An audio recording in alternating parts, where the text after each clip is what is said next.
हम मेनली ये 5 बातें डिस्कस करेंगे कि जब भी हमारी आदत ब्रेक डाउन हो जाती है तो उस समय बहुत ही हम लो फील कर रहे होते हैं, मोटिवेशन लेवल एकदम डाउन आ जाते हैं, तो उससे कैसे रिकवर करें। दूसरा हम सीखेंगे कि हैबिट ट्रैकिंग में भी हमें कुछ बातों का ध्यान रखना है, तो वो कौन सी बातें हैं। फिर तीसरा, किसी भी बैड हैबिट को कैसे अवॉइड करें। और फोर्थ और फिफ्थ, जो आज का मेन एजेंडा रहेगा, हैबिट कॉन्ट्रैक्ट की टेक्निक हम सीखेंगे। और इस दौरान एक अकाउंटेबिलिटी पार्टनर की क्या इंपॉर्टेंस रहती है उसको हम समझेंगे।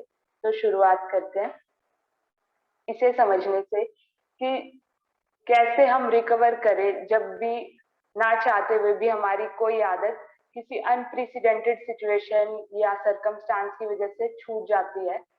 तो उस समय क्या करें, क्योंकि कितने भी हम कंसिस्टेंट हो बट कई बार ऐसे अनअवॉइडेबल सिचुएशंस आती है। लाइफ हमेशा किसी ना किसी तरह इंटरप्ट करने की कोशिश करती है, तो परफेक्शन पॉसिबल नहीं है। तो ऑथर कहता है उस टाइम पे हमेशा एक सिंपल रूल हमें याद रखना है, और वो सिंपल रूल है नेवर मिस ट्वाइस। एक बार छूटा तो कोई बात नहीं, बट मैं 2 बार कभी भी रो में छूटने नहीं दूंगा। ये मंत्र हमें याद रखना है। जैसा नीचे ग्राफिक में भी शो किया हुआ है कि वो कंटिन्यूटी में कर रहा है। फ्राइडे को मिस हुआ बट ये नहीं कि वो सैटरडे को और लो फील करेगा, सैटरडे को वो फिर से ट्रैक पे आ जाएगा। अगर किसी कारण मिस हो भी जाता है, वैसे ये एक्सेप्शन है। मतलब हमें इस रूल को तभी याद रखना है जब हमारा एक दिन मिस हो गया। वैसे कोशिश करनी है कि never break the chain, but अगर एक दिन ब्रेक किसी अनप्रेसिडेंटेड सिचुएशन पे, तो हमें याद रखना है नेवर मिस ट्वाइस। तो ऑथर कहते हैं जब भी उनसे एक दिन मिस हो जाता था तो वो अपने आप की कैसे काउंसलिंग करते थे। अगर एक दिन मिस हो भी गया तो मैं वापस क्विकली ट्रैक पे आने की कोशिश करूंगा, जल्दी से जल्दी। और एक दिन छूट जाता है तो कोई बात नहीं, but never miss twice in a row. जैसे आपने रेजोल्यूशन लिया था या हैबिट बनाई थी कि आप बाहर जंक फूड नहीं खाएंगे, बट किसी दिन आपको खाना पड़ गया, तो इसका मतलब ये नहीं कि अब आपने जो रेजोल्यूशन लिया था वो एकदम साइड में हो गया। एक दिन हुआ कोई नहीं, बट वापस से फिर से ट्रैक पे आ जाओ और उसको कंपनसेट करो विद ए हेल्दी मील। तो यहाँ से की टेक अवे क्या रहेगा, ऑथर इसमें एक बहुत इंपॉर्टेंट बात कहते हैं कि फर्स्ट मिस्टेक जो है वो कभी भी हमें रुइन नहीं करती, कभी भी मतलब हमें नेगेटिविटी की तरफ नहीं ले जाती। It is spiral of repeated mistakes जो बिल्कुल हमें ट्रैक से उतार देती है। तो इम्पोर्टेंट बात यहाँ याद रखने की ये है कि missing once is an accident but missing twice is start of a new habit. यानी अगर आपने 2 बार मिस कर दिया तो वो अपने आप में एक न्यू हैबिट की शुरुआत हो जाती है, हैबिट होती है। क्योंकि हमें हमेशा ये नोशन रहता है या तो ऑल या नथिंग, यानी हम एक साइकिल में रहते हैं, ऑल और नथिंग साइकिल। या तो हम सब करेंगे या हम कुछ भी नहीं करेंगे। तो प्रॉब्लम स्लिपिंग अप की नहीं है, प्रॉब्लम ये सोचने की है कि अगर हम किसी भी काम को परफेक्टली नहीं कर पा रहे हैं तो हमें वो काम करना ही नहीं चाहिए, ये सोच के हम चलते हैं, जबकि ऐसा नहीं होता है। परफेक्शन पॉसिबल होती ही नहीं है। तो इसमें एक बहुत ही अच्छी बात आगे ऑथर कंपाउंडिंग की मिस्ट्री समझाते हैं हमें। जैसा हमने बुक के शुरुआत में समझा था कि कंपाउंडिंग इफेक्ट इस बुक का मेन पर्पज है कि जो भी आदत हम डे बाय डे बना रहे हैं उसका कैसे हमें एकदम से सिंपल से ज्यादा फायदा मिले, मतलब साधारण से ज्यादा फायदा मिले। तो उसमें ऑथर कहते हैं कि आपको कभी भी शोइंग अप की वैल्यू पता नहीं चलेगी जब तक आप उसका अल्टीमेट रिजल्ट नहीं देख लेते। और इसमें क्या बात याद रखने की है जो हम कमेंट में भी लिख सकते हैं कि lost day hurt you more than successful day help you. इसे हम कमेंट में लिख लें ताकि किसी भी दिन अगर हमारा आदत छोड़ने का मन करे तो ये बात हमें याद दिला दे कि लोस्ट डे, एक भी दिन छूटा तो वो ज्यादा हर्ट करेगा, even more than successful days help you. ऐसा क्यों कह रहे हैं ऑथर, क्योंकि कंपाउंडिंग वाले एग्जांपल ही समझाते हैं। अगर आपके पास $100 है और आपने कंपाउंडिंग करके 50% गेन करके उसको 150 तक लेके गए, लेकिन सिर्फ 33% लॉस ही आपको वापस 100 पे ले आएगा। तो ये कंपाउंडिंग की मिस्ट्री है। मतलब मेहनत आपने 50% की तब वो 150 हुई, लेकिन 50% से भी कम लॉस हुआ, वापस आप ग्राउंड जीरो होगी जहां से आपने शुरू किया था, बैक टू स्क्वायर वन। तो इसमें चार्ली मुंगेर की जो बात हमें याद रखनी है कि कंपाउंडिंग एक बहुत ही ब्यूटीफुल प्रोसेस है, जैसा नीचे शो किया हुआ है।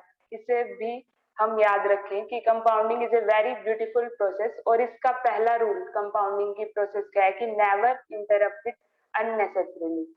जब तक जरूरत ना हो तो कंपाउंडिंग को अननेसेसरीली हम इंटरप्ट ना करें। मतलब यहाँ क्या बात याद रखने की है, सिंपली कुछ भी करें, एक्सरसाइज करने की आदत बनाइए तो चाहे सिंपली 5 पुशअप्स कर ले, but don't put up A zero. कभी भी जीरो ना लगाएं, बिल्कुल फुल स्टॉप ना लगाएं, क्योंकि इससे जो भी आपने कंपाउंडिंग किया था वो सारा निल हो जाएगा। जितनी भी आपने अब तक मेहनत की थी एकदम, मतलब आपको फ्रेशली स्टार्ट करना पड़ेगा अगर आप 1-2 दिन कंटिन्यूटी में उसको मिस कर देते हैं। तो ऑल और नथिंग वाला जो बिहेवियर है, जो साइकिल है, उससे हमें बाहर आना है।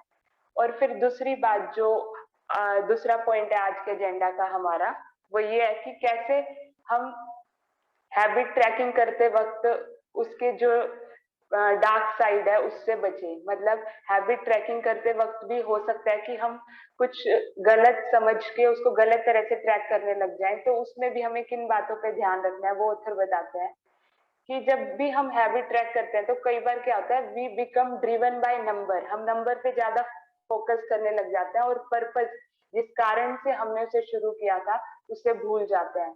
जैसे कि लॉन्ग आवर्स काम करना हमारा मतलब हमारा फोकस बन जाता है, बट कुछ मीनिंगफुल आ रहा है या नहीं उसे हम इग्नोर कर देते हैं। ऐसे फुट स्टेप काउंट करना हमारा फोकस बन जाता है, बट हेल्दी रहने के लिए और क्या चीजें करनी है उसको हम कई बार इग्नोर करने लग जाते हैं। तो ये नंबर गेम बन जाता है कई बार, ना चाहते हुए भी। तो इसे ऑथर एक बहुत अच्छा नाम देते हैं, गुड हार्ट लो। गुड हार्ट लो क्या कहता है कि जब भी एक मेजर यानी कि एक नंबर एक टारगेट बन जाता है तो वो गुड मेजर नहीं रह जाता। यानी कि नंबर को ही अगर हम टारगेट लेके चलते हैं कि बस मुझे 2 घंटे करना है या 3 घंटे करना है, चाहे उसमें मीनिंगफुल हुआ या नहीं हुआ, हमने उसको उतने मतलब इफेक्टिव वे में किया या नहीं, वो खत्म हो जाता है तो वो गुड मेजर नहीं रह जाता है। जैसा यहाँ पिक्चर में भी शो किया हुआ है, ये नेल्स मैन्युफैक्चरिंग फैक्ट्री है। तो अगर एम्प्लॉयर एम्प्लॉय को ये कहता है कि आप ज्यादा से ज्यादा नंबर ऑफ नेल्स बनाओ, तो एम्प्लॉय उसका क्या तरीका निकालेंगे, वो छोटे छोटे 1000 नेल्स बना देंगे। अगर एम्प्लॉयर ये कहता है कि आप वेट ज्यादा रखो नेल का, तो वो एक जायंट बड़ा सा नेल बना देंगे। तो ऐसे ही हमारा मन भी क्या है, हमारा एम्प्लॉय है, वो कोई ना कोई शॉर्टकट निकाल ही लेता है और ना चाहते हुए भी इफेक्टिवनेस धीरे धीरे खत्म होने लग जाती है और नंबर को ही हम अपना फोकस बना लेते हैं कई बार। तो वो गुड हार्ट लो के अकॉर्डिंग जब भी मेजर मतलब एक नंबर टारगेट बन जाता है तो वो गुड मेजर नहीं रह जाता। तो इसका भी हमें ध्यान रखना है कि जो मेजरमेंट है वो सिर्फ हमें गाइड करने के लिए है और एक कॉन्टेक्स्ट सेट करने के लिए, लार्जर पिक्चर के लिए, ना कि ये कंज्यूम करने के लिए, मतलब हमें नेगेटिविटी में ले जाने के लिए या फिर उस प्रोसेस के फोकस से ही हम करने के लिए बिल्कुल नहीं है। तो नंबर पे भी हमें इस प्रोसेस में बहुत ज्यादा एम्फेसाइज नहीं करना है, शुरुआत में करना है, ट्रैक पे रहने के लिए करना है, बट ये भी ध्यान रखना है हमेशा कि किस पर्पज से हमने उस काम को शुरू किया है। तो अल्टीमेटली लेसन मतलब जो इस स्टैंडर्ड से हमने क्या बात समझी कि हैबिट ट्रैकिंग जो है वो अपने आप में एक सिंपलेस्ट वे है जो हमारी हैबिट को सेटिस्फाइंग बना देगा, क्योंकि ये हमें मेजरमेंट देता है, एक एविडेंस देता है कि हाँ आप सही दिशा में चल रहे हो। और थोड़े थोड़े मोमेंट में हमें इमीडिएट प्लेजर का भी एहसास कराता है कि हाँ हमने अच्छा काम किया। तो अब हम जो आज का मेन एजेंडा है उससे शुरुआत करते हैं, chapter 17, how an accountability partner can change everything. इसमें ऑथर एक केस स्टडी से शुरुआत करते हैं, रोजर फिशर की। Roger Fisher world war second में पायलट थे। तो वो उस दौरान काफी शांति वार्ता जो होती है, पीस रेजोल्यूशन होता है, उसमें पार्टिसिपेट करते थे। तो 1970s 80s का जब दौर था तो न्यूक्लियर वार का बहुत ज्यादा खतरा था। तो उस दौरान रोजर ने एक आइडिया दिया कि न्यूक्लियर वार के जो भी कोड है वो किसी पर्सन के, किसी वॉलेंटियर के हार्ट में ट्रांसप्लांट कर दिए जाए, ताकि अगर यूएस के प्रेसिडेंट को ये ख्याल आए कि उससे न्यूक्लियर वेपन तो पहले उसे अपने हाथों से एक ह्यूमन बीइंग को किल करना पड़े। तो इससे क्या होगा कि प्रेसिडेंट का जो जजमेंट है वो डिस्टोर्ट हो जाएगा। मतलब जो भी वो उस दौरान उसको जो फीलिंग होगी उससे वो उसको काम को करेगा ही नहीं। तो यही फोर्थ लॉ का इन्वर्जन भी है। मतलब जैसे हमने देखा कि अच्छी आदत को मतलब रिवॉर्डिंग बनाना चाहिए, ऐसी बैड हैबिट को पनिशिंग बनाना चाहिए, अनसेटिस्फाइंग बनाना चाहिए, ये फिशर का तरीका हमें सिखाता है। इसके बाद ऑथर कहते हैं कि जैसे जो भी एक्सपीरियंस हमें सेटिस्फाइंग लगता है तो हम उसे रिपीट करते हैं, ऐसे जो भी एक्सपीरियंस पेनफुल होता है तो हम उसे अवॉइड करते हैं। तो यहाँ समझने की क्या बात है कि पेन एक इफेक्टिव टीचर है। अगर किसी फेलियर से आपको पेन होता है तो वो आपके दिमाग में समा जाता है और आप उस पर काम करते हो।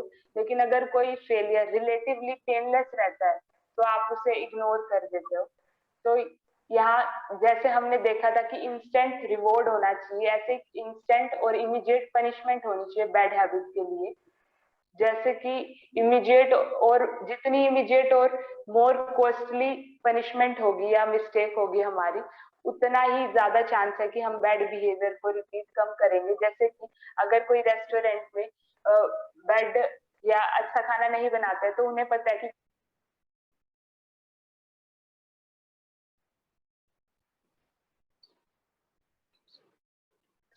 कोई भी सर्जन है तो वो ह्यूमन एनाटोमी को समझने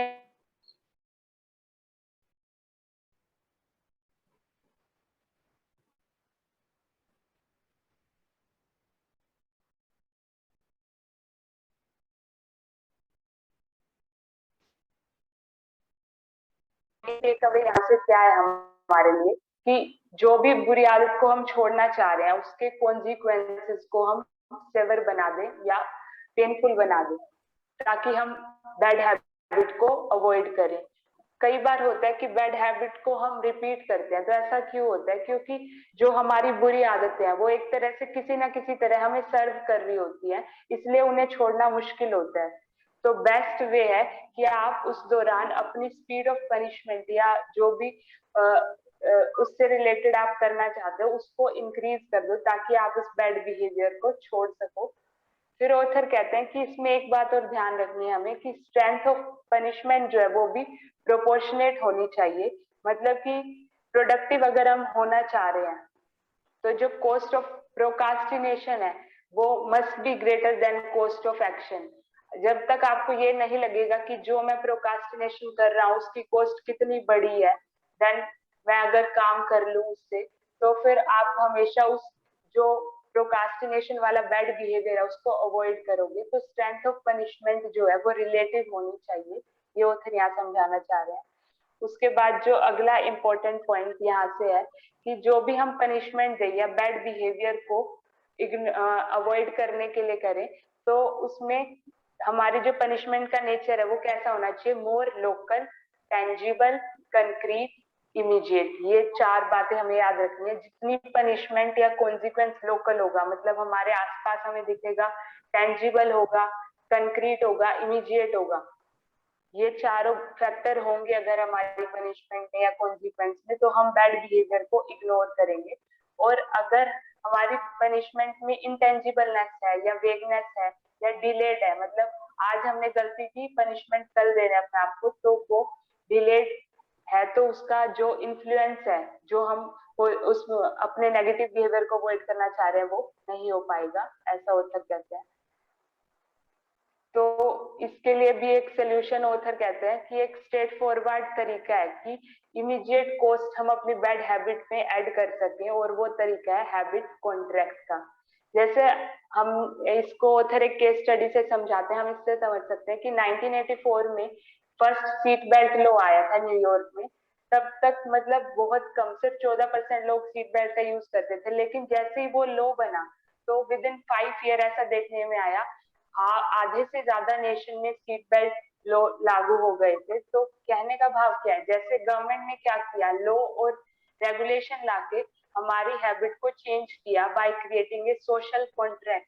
तो जैसे गवर्नमेंट लॉ का यूज कर सकती है, तो हम भी तो ऐसे कर सकते हैं कि जो भी आदत हम बनाना चाह रहे हैं उसके लिए अपने आप को अकाउंटेबल बनाए, यानी एक तरह से कॉन्ट्रैक्ट कर ले, ताकि अ, जैसा ऊपर वाले एग्जाम्पल में हुआ कि लोगों ने वो आदत बनाए रखी सीट बेल्ट वाली, ऐसी अगर हम किसी के प्रति अकाउंटेबल होंगे तो हमारी आदत भी वो बनी रहेगी। साधारण में सिंपल हैबिट कॉन्ट्रैक्ट क्या होता है? हैबिट कॉन्ट्रैक्ट मतलब एक वर्बल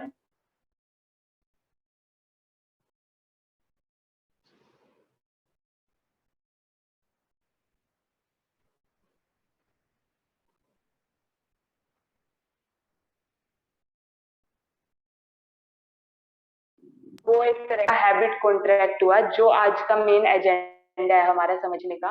तो ये आप एक या दो लोगों को इस दौरान अपना अकाउंटेबिलिटी पार्टनर बना के उनके साथ साइन कर सकते हो। तो हैबिट कॉन्ट्रैक्ट क्या है? एक वर्बल या रिटन एग्रीमेंट है, और जिसके साथ आप करते हो उस पर्सन को क्या बोलेंगे? Accountability partner. तो इसको ऑथर एग्जाम्पल से समझाते हैं बायरन हैरिस के, जिसमें वो बताते हैं कि सबसे फर्स्ट पर्सन जिसने हैबिट कॉन्ट्रैक्ट की टेक्निक को यूज किया था वो ये थे। उन्हें अपना वेट लूज करना था, और उसके लिए उन्होंने अपने वाइफ और पर्सनल कोच के साथ एक कॉन्ट्रैक्ट किया, जिसमें जैसे क्लियरली यहाँ मेंशन है इन्वर्टेड कोमास में, उन्होंने अपना ऑब्जेक्टिव है।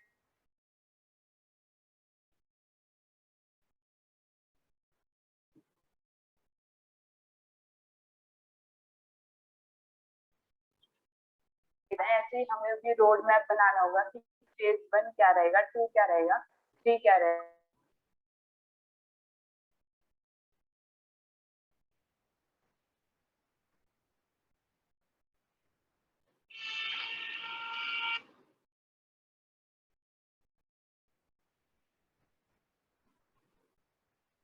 फेज के, और ऐसे ही फिर इस फेज में डिवाइड करने के बाद उन्होंने डिटेल स्ट्रेटेजी लिखी कि इस दौरान उन्हें हर दिन क्या कंज्यूम करना है, और हर दिन वो क्या करेंगे जिससे वो इन फेजेस में सक्सेसफुल रहे। यानी उन्होंने एक डिटेल स्ट्रेटेजी बनाई। तो नेक्स्ट पेज पे आप देख सकते हैं ऐसा कुछ दिखता है हमारा हैबिट कॉन्ट्रैक्ट जो हम अपने अकाउंटेबिलिटी पार्टनर के साथ करते हैं। तो इसमें जैसे लेफ्ट साइड में लिखा हुआ है जो भी आपका गोल है उसे आपको मेंशन करना है। फिर नेक्स्ट लाइन में आपको लिखना है कि क्या कॉन्सिक्वेंसेस होंगे अगर आपने वो हैबिट नहीं की, या क्या पनिशमेंट होगी उसके लिए। और फिर थर्ड में लिखना है किसे आप अपना पार्टनर बना रहे हैं। फिर नीचे आपके साइन और आपके अकाउंटेबिलिटी पार्टनर के साइन और डेट। और यहाँ आपको डिटेल्ड प्लान अपना बनाना है, तो आप नोटबुक में भी इसे बना सकते हैं कि मतलब इंटेंशन लिखे, फेज वाइज मैनर में आप कैसे उसे मतलब रोड मैप बनाए, कैसे आप उसे ग्राउंड पे लेके आने वाले हैं।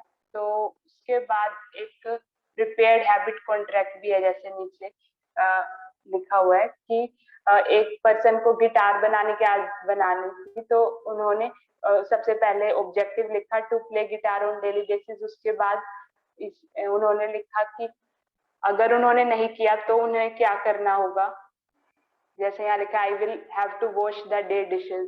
और उसके बाद कौन किसको उन्हें रिपोर्ट करना है, मतलब अकाउंटेबिलिटी पार्टनर कौन होगा, और उनके सिग्नेचर और डेट। इस तरह से ये एक फॉर्मल तरीका हो गया, मतलब जब हम इतना सब कर लेंगे फिर तो वो आदत बन ही जाएगी। उसके बाद ऑथर कहते हैं कि जो हैरिस थे उन्होंने फिर पनिशमेंट भी लिखी कि अगर वो नहीं करेंगे तो क्या होगा। और इसका रिजल्ट ये देखने को मिला कि वो सक्सेसफुली अपना वेट लूज कर पाए।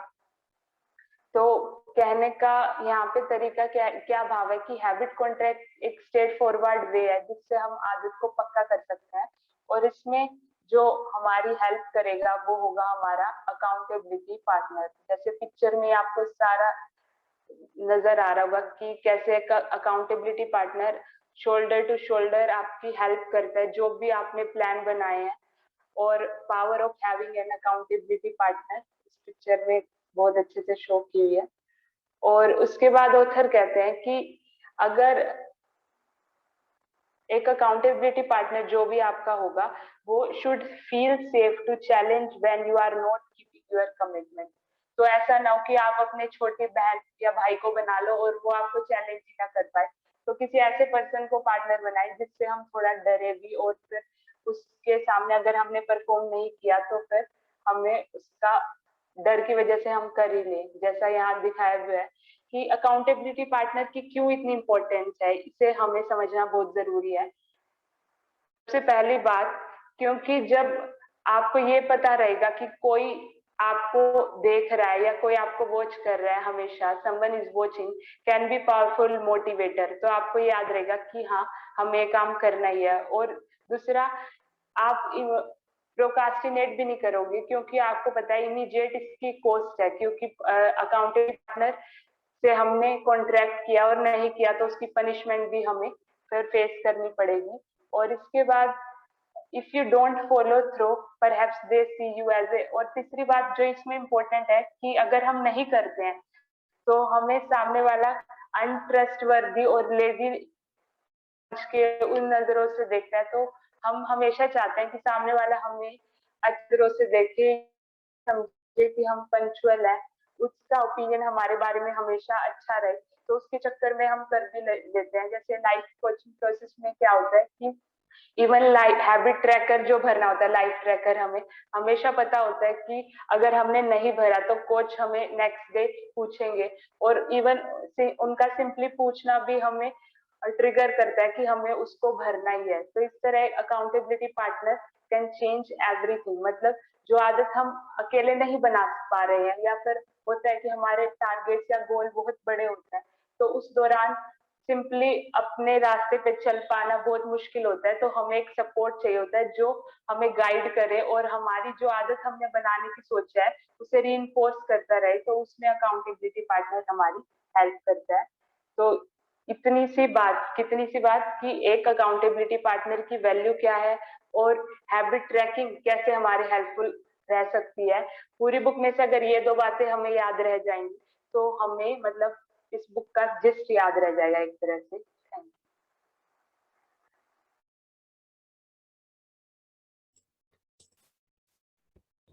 ओके, बहुत ही अच्छा, वेरी गुड, थैंक यू।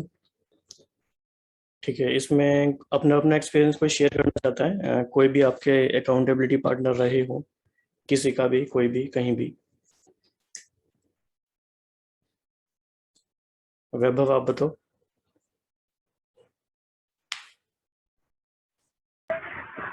मैंने एक्चुअली शेयर किया था ऑडियो में, तो वो एक है। बाकी अकाउंटेबिलिटी पार्टनर जैसे यूजुअली हम देखते हैं कि हमारी फैमिली में होती है। जैसे मेरी बहन है तो वो टोकती रहती है बीच बीच में, तो वो एक अच्छी चीज है। और आप है, उसका बेनिफिट क्या है, मतलब क्या तुम्हें लगा ऐसा, कोच का या अकाउंटेबिलिटी पार्टनर का बेनिफिट क्या है specific?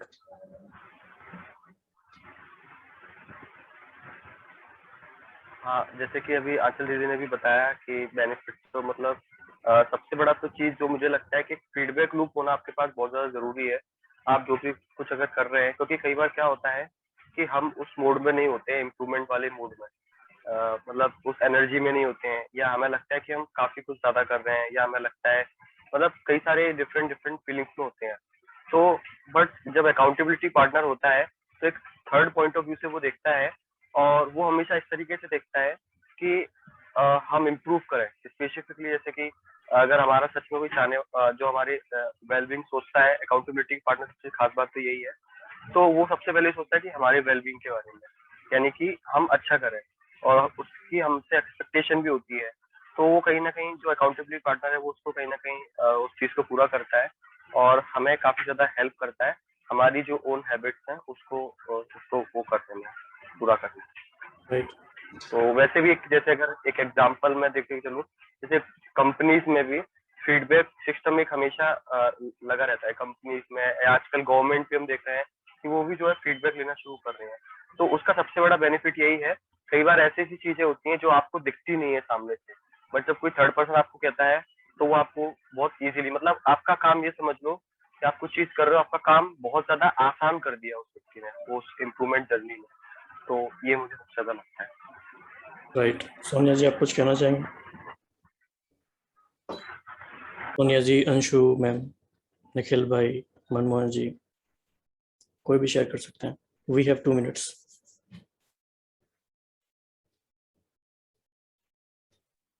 Brother, good evening everyone. Accountable जो पार्टनर है वो थोड़ा पॉजिटिव भी होना चाहिए। आई वाज जस्ट थिंकिंग कि यदि वो थोड़ा बहुत भी उसको कुछ इश्यूज है तो हमें डिमोटिवेट नहीं कर दे। एक तो हमें ये ध्यान रखना है, whomsoever we make our accountable partner, he has to be very, very positive and genuinely concerned in our growth. This I Non-judgmental. thought, first of all. Hmm.